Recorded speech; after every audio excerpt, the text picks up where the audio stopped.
I was not going to chapel that day. I'd been in Little Rock, Arkansas for a week, and I was very far behind. I couldn't get my mind on my work, though. The Lord kept saying to me, you go. If you don't go, you're going to miss something very special. Asbury College, now Asbury University, is a non-denominational Christian institution and has mandatory chapel services a few times a week. That particular morning in 1970, the academic dean was scheduled to speak for chapel, but felt prompted by God to not give a message, but instead open up the platform for students to testify about what God was doing in their lives.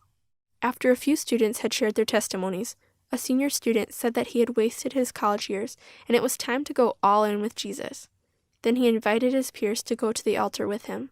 That wasn't the sort of typical testimony.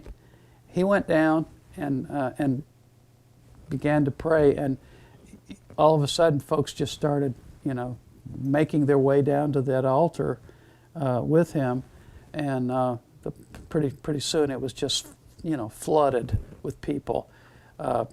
People were, kneeling in the first couple of pews because there wasn't any place at the altar.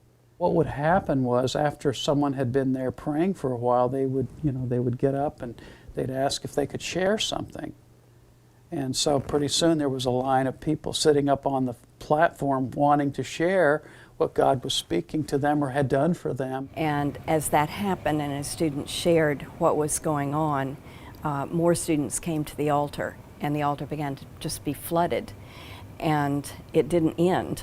Here I am, I'm a senior, and I'm a little bit skeptical. I'm kind of waiting to see, is this just a kind of a little bit of hyper-emotionalism, and folks are, just doing what other people are doing and whatnot, or is this for real? We continued through lunch and through the afternoon, and classes were canceled the next day and for the next week. Revival is an abrupt awakening of profound belief and connection to God that compels people to act in that belief and tell others.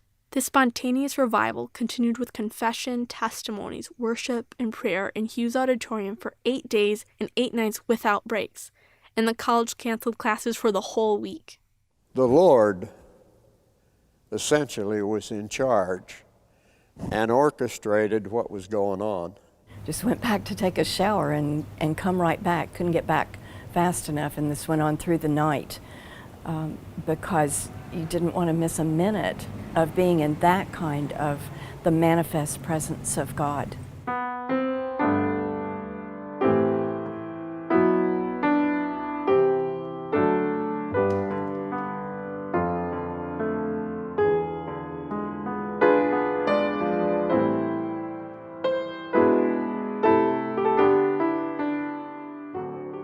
The presence of God, when you walked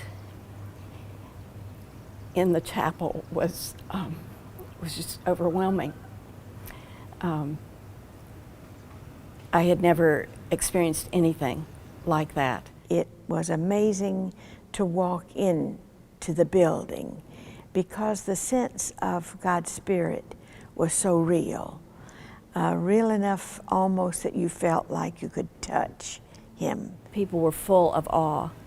There was a godly fear there that was not fear in the sense of being afraid, but just a taste of how indescribable God is, how magnificent He is, how loving He is, how full of grace He is.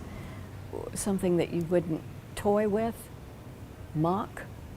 It was almost like you wanted to be as near as you could, but you didn't dare get too near. The Lord came down. I mean, you didn't see Him, but you felt Him. And the Holy Spirit was here. Revival means to come alive to the reason you are alive. And then you see the presence of God in revival. And Jesus is real. He's just as real as I'm talking to you face to face. Revival makes Jesus come alive. And all that Jesus represented is brought into incarnate reality. So if you want to know what God's like, look at a person who lived on this earth as God Himself. Look at Jesus. He'll tell you what God's like. It wasn't long before students were calling home to tell their families about what had changed in their hearts.